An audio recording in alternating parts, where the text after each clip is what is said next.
ఒకసారి అయితే మన మందారపు చెట్టు చూడండి ఎంత డల్ అయిపోయిందో. పాపం అసలు ప్రాణం లేనట్టు అయిపోతుంది. ఎందుకో అర్థం కాలేదు. సడన్గా ఇట్లా పాడైపోయినాయండి చెట్లు మందారాలు. మొత్తం ఫ్లవర్ అనేది నిలబడకుండా రాలిపోవటం, మొగ్గ వచ్చినా కూడా ఆ మొగ్గ కూడా ఇచ్చుకోకుండా రాలిపోతుంది. కొన్నిటికేమో పెస్టు. ఇప్పుడు ఈ సమ్మర్లో మనకి ఎక్కువ బాధించేది ఇదేనండి, పిండి నల్లి. పిండి నల్లి మాత్రం విపరీతంగా వస్తాయి చెట్లకి. బాగా ఫ్లవర్స్ అనేవి రాకోకుండా చేస్తుంది. కాకపోతే దీనికైతే అంత పిండి నల్లి ఏమీ లేదండి. చెట్టు అయితే బాగానే ఉంది. మొన్నటిదాకా బాగానే పూలు పూసింది. ఎందుకు సడన్గా డల్ అయిపోయింది చెట్టు. Hi, hello, welcome to my channel Telugu home gardening. ఈరోజు వీడియో ఏంటంటే కాలుష్యం అండి. ఈ మొక్కకి నేను అన్ని రకాల పోషకాలు ఇస్తున్నా, కానీ ఎందుకో మొగ్గలు రాలిపోతున్నాయి, ఇట్లా ఎర్రబారిపోతున్నాయి. ఇట్లా ఎర్రబారిపోయినప్పుడు మొగ్గలు రాలిపోతున్నాయి అంటే ఇది కాలుష్య లోపం అయితేనే ఇట్లా ఎక్కువ శాతం ఇట్లా రాలిపోతాయి ఫ్లవర్స్ అని. అందుకని చెప్పేసి ఈరోజు నా దగ్గర అయితే ఎగ్ సెల్స్ అయితే లేవు. నేను అందుకే ఇవ్వట్లేదు, కొంచెం అదొక్కటే ఇవ్వలేదు. అన్ని రకాల పోషకాలు ఇస్తానే ఉన్నా, కాలుష్యం అనేదే నేనేమి ఇవ్వట్లేదు దీనికి. అయితే ఈరోజు అయితే మాత్రం నా దగ్గర ఎగ్ సెల్స్ లేవు కాబట్టి పాలల్లో కూడా కాల్షియం ఉంటుందండి. ఇది మళ్ళీ మనకి ఎగ్గు తినని వాళ్ళకి ఉపయోగపడిద్ది, బోన్ వీల్ అయిన వాళ్ళకి ఉపయోగపడిద్ది, ముట్టుకొని వాళ్ళకి అన్ని రకాలుగా ఉపయోగపడేది, సింపుల్గా అందరూ ఇచ్చుకోగలిగేది మిల్క్లో కూడా మంచి పోషకాలు ఉంటాయి. మరి కాల్షియం కూడా రిచ్గా ఉంటుంది. అందుకని చెప్పేసి నేను ఈరోజైతే పాలైతే కలిపేసి మన చెట్లకైతే పోద్దాం అనుకొని రెడీ చేసుకున్నాను. ఇదిగోండి, మొత్తం ముందైతే మనకి అసలు రాలిపోయేటప్పుడు ఫ్లవర్స్ ఏ రోగము లేకుండా రాలిపోతుంటే నీళ్ళు ఎక్కువైనా కూడా మొగ్గలు రాలిపోతాయి. అదొకటి చెక్ చేసుకోవాలి. నేను ఫస్ట్ అదే చెక్ చేశాను. కానీ అన్ని కుండీలలో కూడా వాటర్ అయితే ఏం లేదు, మంచిగానే ఉంది, పొడిగానే ఉంది. పొయ్యంగలోనే దిగి కూడా పోవట్లేదు, కొంచెం ఉంటుంది పూర్తిగా. ఒక్కొక్కసారి మనం వాటర్ పొయ్యంలో ఏమవుతుందంటే మన డ్రైనేజ్ హోల్ నుంచి ఊరికే బయటకు వెళ్ళిపోయినప్పుడు కూడా చెట్టు అంతా నీళ్ళు అనేది అసలు ఏర్లకి కొంచెం కూడా అందకుండా ఉన్నప్పుడు చెట్టు మొత్తం డల్ అయిపోతుంది అన్నమాట. అది కూడా మనం చెక్ చేసుకోవాలి. కానీ అదేమీ లేకోకుండానే అన్ని రకాలుగా ఇచ్చుకుంటా కూడా మనకి ఇట్లా రాలిపోతున్నాయి అంటే మాత్రం ఇది కాలుష్య లోపం ఉన్నప్పుడే మొగ్గలు ఇట్లా రాలిపోతాయి. ఆకులు కూడా అట్లా పండు బారిపోతాయి అన్నమాట. ఇదైతే నేను ఇచ్చేదైతే సింపుల్గానే అనిపించవచ్చు, కానీ చాలా బాగానే పనిచేస్తుంది ఇది కూడా. నేను ఒకటి ఇచ్చినాక మళ్ళీ అది రిజల్ట్ ఎలా ఉంది ఏంటనేది కూడా మీకు చూపిస్తానే ఉన్నా ప్రతి వీడియోలో.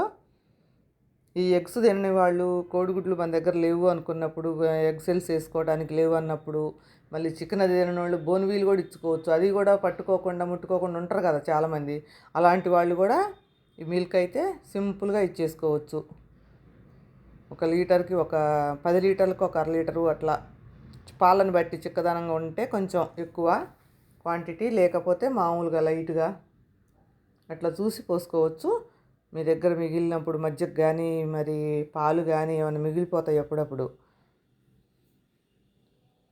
అప్పుడు అవి పడబోయకుండా మన మొక్కలకు పోసుకుంటే మనం ఎరువులతో సమానం అండి. అవి కూడా సేంద్రియ ఎరువుల కిందనే లెక్క. పాలు కానీ, బనానాస్ కానీ, ఎగ్ మరి ఇవి టీ పొడి కానీ, లేకపోతే మరి ఉల్లిపాయ పొట్లు, ఇవన్నీ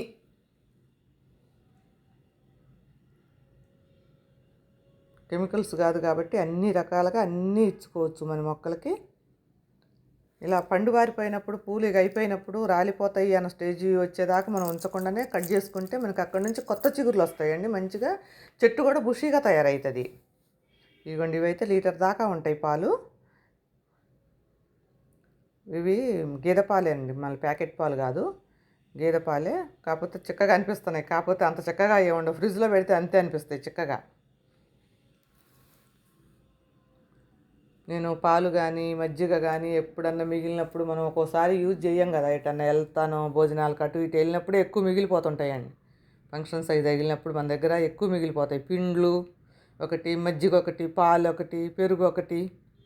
అప్పుడు అవి మనం సేవ్ చేసుకొని మన మొక్కలకి ఇచ్చుకోవటమే, వేరే కొనే పని లేకోకుండా. మళ్ళా మనం బయటకు అది వెళ్ళినప్పుడు కొంచెం మిగిలిపోతుంటాయి, ఇంట్లో సేల్ అవ్వవు కదా. ఇదిగోండి 2 లీటర్లకి ఇచ్చా. ఇగో ఎంత క్వాంటిటీ అయితే ఉంది, లైట్ వెయిట్గానే ఉంది, ఎక్కువేం లేవు.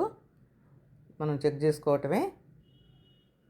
ఇవైతే ఒకేసారి కాదులే కానీ 2 టైమ్స్ మనం గనక ఇచ్చుకుంటే గనక మనకి రిజల్ట్ అనేది తొందరగా తెలిసిద్దండి. ఒక్కసారి ఇచ్చి ఏమొచ్చింది రిజల్ట్ అనేది అనే కంటే 2, 3 సార్లు ఇచ్చాక రిజల్ట్ మనం చూసుకోవాలి. ఒకేసారి ఇచ్చి చూస్తే ఏం తెలుస్తది? మనం ఒక్కరోజు ఒక్క టాబ్లెట్ వేసుకుంటే కూడా ఏమీ తగ్గదు కదా ఏది. ఏదైనా కొన్ని రోజులు వేసుకుంటేనే కదా! అలాగే మొక్కలకు గూడా.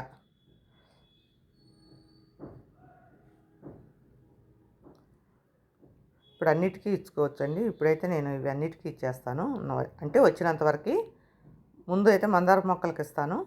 మందారాలకను, విరజాజులకి, ఇంకా మిగిలితే మిగతా మొక్కలకి.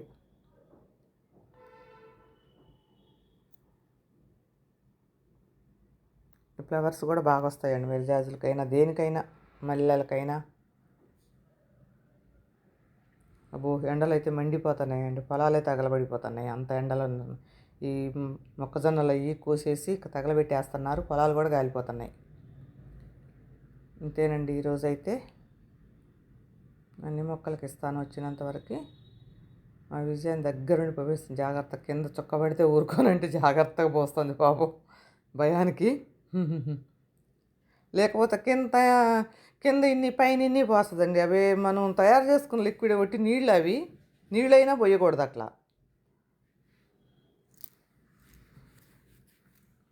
ఎక్కువ తక్కువ. అంతేనండి. Thank you for watching.